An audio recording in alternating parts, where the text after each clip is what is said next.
YouTube, oh YouTube, it's been a very, very, very long while. And I just wanted to just do this quick recording. I saw well, first off, let me just give you some context before this video, before we watch it together. I have my best friend from college. He and I are still good friends, still my best friend. And he would send me music videos of bands of artists that he and I both like, and he sent one recently from Skillet, and I said I was gonna watch it after my work shift, which I just finished about 25 minutes ago, and I started scrolling on Instagram. I saw a video from it's a reel from Nate Parrish, and he was giving his opinion on whether this song is satanic or whatever. So I didn't watch the rest of the video. I just went straight to my messenger, clicked the video, and gave it a quick listen. And I just felt like maybe the second time around, we're gonna watch it together.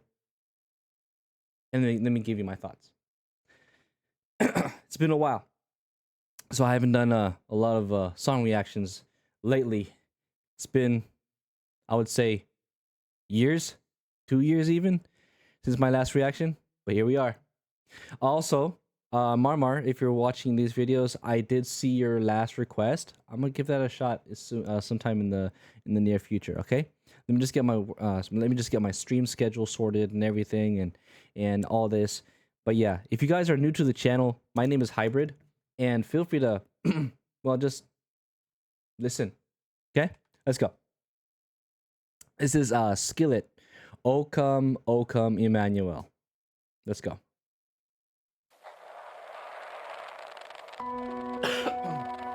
Excuse me.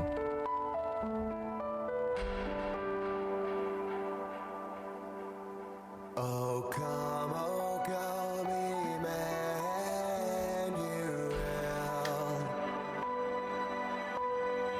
and ransom captive Israel that mourns in lonely exile here until the Son of God appear.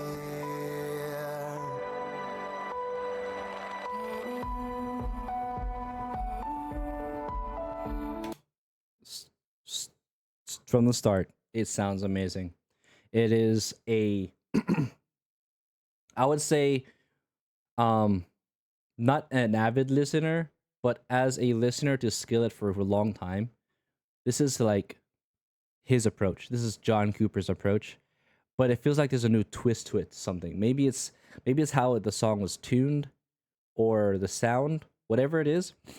It sounds like John Cooper,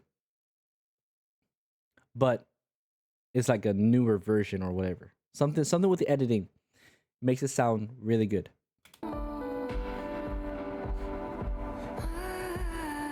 Oh, come thou root of Jesse, free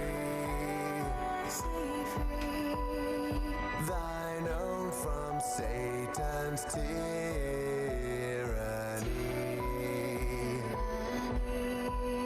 from depths of hell thy people save, and give them victory o'er the grave. Rejoice, rejoice, Emmanuel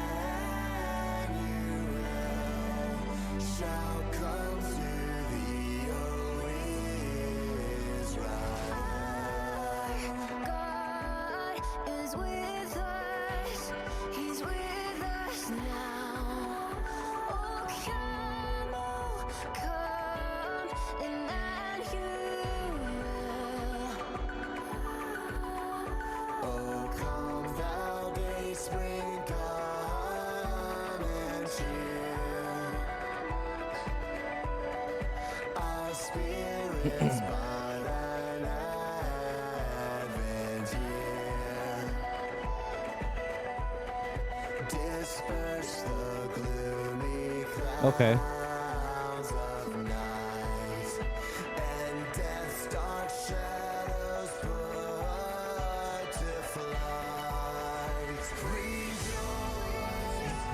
Wow. That sends chills, don't it? That sends chills, man. Let's experience that again. Death's dark shadows put to flight. Rejoice, rejoice, Emmanuel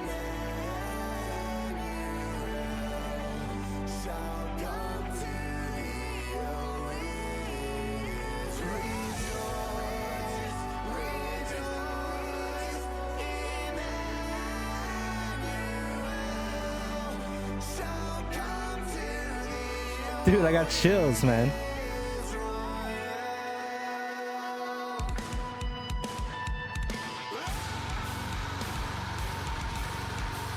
Yeah, that's it. Yes, sir.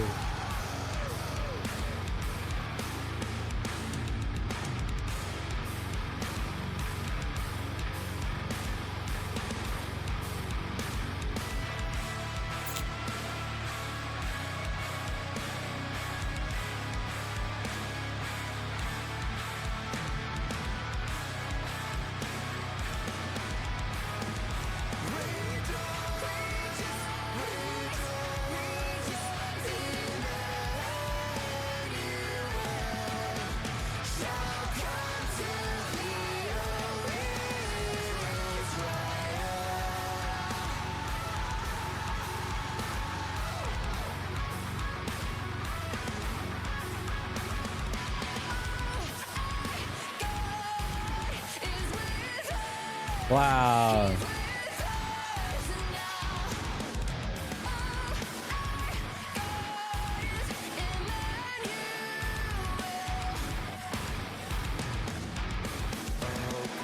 Oh, come, Emmanuel. He's with us now. That was good. That is such a good song, bro. So, going back, I was watching, well, I didn't watch the full reel, but Nate Parrish said that there are people claiming or accusing this song to be satanic. Why? Explain to me, where is it satanic? I think I'm just gonna go off an assumption here because I haven't watched the video, nor have I seen John Cooper's reaction to these allegations or whatever. But I think it's because of the color scheme. But I'm not going to deem this song or this music video or the intent of this song satanic. Because if you guys do not know John Cooper is an advocate of, basically in the context of, the church needs an upgrade. Not this current modern day church that we have, but we need to come back to the foot of the cross. You know what I mean? And I'm gonna add on to that. If you're gonna write or listen to music that is Christian, you have to know what the song means. You have to know what the song is centered around. And there's a problem with today's church, especially with the modern day churches, that there's a lot of churches that listen to bands that are not Christ centered. They only use Christ as a conduit to send their own message, to guilt and to encourage their members to give them more money and everything and anything else, you know. And it's become, what, God becomes more of a crutch than the source of help. God becomes more of a reason for people to tithe and offer to the church, and giving false promises that they're going to be blessed or there's going to be a reward or whatever, but without truly knowing the intent behind your tithe and your offering, then your tithe and offering means nothing. Oh, you're going to call this song satanic? What? Because of the red and the black that is posted up in this, the red and the black that happens during the screamo part? Bro, this is the theme of Skillet. If you've listened to Skillet for years, a lot of his songs have screaming and this husky, rattled voice. Now this is kind of a step up. This is kind of an upgrade from what he used to do. But there's no issue here.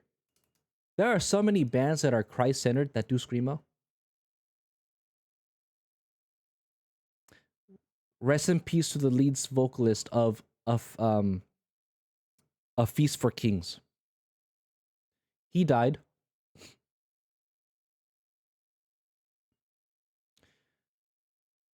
But his music, the music that he wrote, was Christ-centered.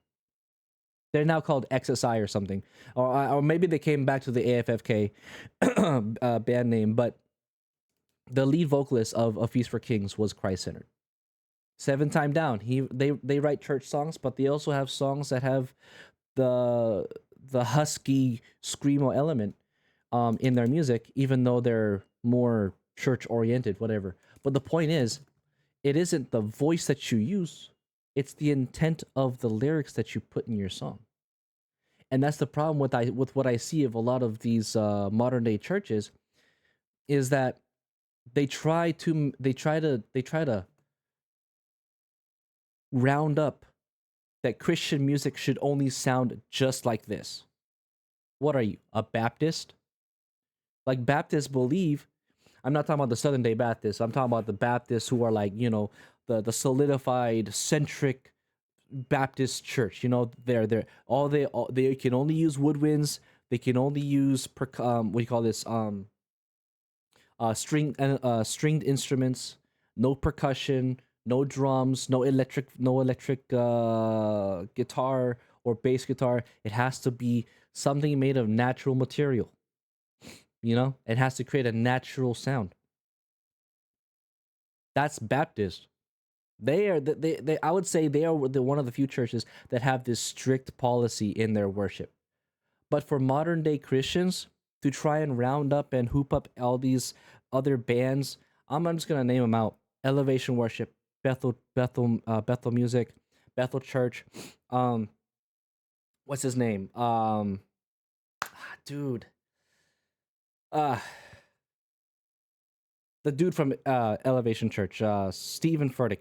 Don't listen to them, because their music, their doctrine are not Christ-centered. Sure, the sound is amazing. They sound amazing. The music is amazing, right? It's very encapturing, right? But their music and their doctrine is not Christ-centered. It's all about me, me, me, me, me. Reward me, God bless me, God send this fire on me. And no matter of fact, when it comes to worship, you don't ask God to send you fire. When God sends fire, that's for God. When God sends fire from heaven, He's cleansing something. And when I say cleansing, it's not like this fantasy that Christians think, oh, like God's gonna send a fire to cleanse my soul. No, He's gonna burn you to a crisp. You know what I mean? When Elijah faced off against the 400 prophets or whatever, they were calling on Baal, they were calling on all these other gods, and Elijah says, God, send fire. And God sent fire along with a fire of judgment. What did God do when He punished Sodom and Gomorrah? He sent fire. The point I'm trying to make is, this is not satanic. This here, that's not satanic. That's just lighting and effects. The screamo element, not satanic at all. It isn't. Matter of fact, if you were to take the most beautiful voice and have them sing a song that does not glorify God, would you think that's Christian? Oh, let's flip it. Let's flip the script. If you take a screamo singer to sing, let's say, one of our hymns, right? The old school hymnals, and you have him sing in his screamo voice, would that be satanic? You see that there's a fallacy in that kind of logic. I'm tired of Christians trying to label other Christians and other bands as satanic just because of their music video, just because of the coloring or the setting that they have. The black clothing, is that an issue? Is the black clothing an issue for us Christians? Is black not a color we're supposed to wear? That's the problem with the church, man. Like, I feel, no, I'm not going to say I feel. I know the church has a problem. You know what I mean? I know the church has a problem with its music because of how we were conditioned. We were conditioned to think that Christian music is supposed to sound one specific way. And that's the problem. Okay? Once you can get past the sound and you go to the messaging of the song, that's where you find the truth of the music. It's not the sound of the song, it's not the effects, okay? It's the messaging of the song. You know what I mean? People praise Taylor Swift. You know, she's not a great singer anyway. She's not a great artist. I would say she's a terrible artist, but she was good for a while until she became Hollywood. But the point is, someone like Taylor Swift, who has this elegant, nice voice, can sing a song filled with hatred and anger and distaste and disappointment and selfishness. Is that not satanic? And yet people pay thousands of dollars just to go to her concerts, bro. People throw money at her albums just so that they can listen to a song for free on YouTube. Is that not satanic?